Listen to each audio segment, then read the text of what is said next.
একটি ভয়ঙ্কর দুর্ঘটনার কেস আসে। এক তরুণী, নাম মধুমিতা ঘোষ, কিন্তু মেয়েটা মারা যায়নি। অপারেশন থিয়েটারে নিয়ে যাওয়া হয়। ডাক্তাররা বলেছিলেন বাঁচার সম্ভাবনা আছে। সবাই স্বস্তির নিঃশ্বাস ফেলেছিল। কিন্তু সকাল 6টায় হাসপাতালের আইসিইউতে হঠাৎ আগুন লেগে যায়। বিদ্যুৎ বিভ্রাট, ধোঁয়ায় শ্বাসরোধ হয়ে মধুমিতা মারা যায়। অরিন্দম ফিসফিস করে বলেন, মানে রেজিস্টার ভুল মৃত্যু লিখেছিল?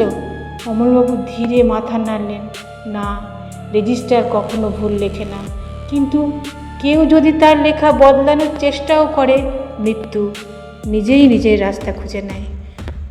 অরিন্দমের বুকের ভেতরটা হিম হয়ে গেল। অমলবাবু এবার দরজাটা ভেতর থেকে বন্ধ করলেন। আপনি কি জানতে চান এর পরের ঘটনা কী হয়েছে? তাহলে ডেসক্রিপশানে লিঙ্কে ফটাফট ক্লিক করুন আর শুনে নিন।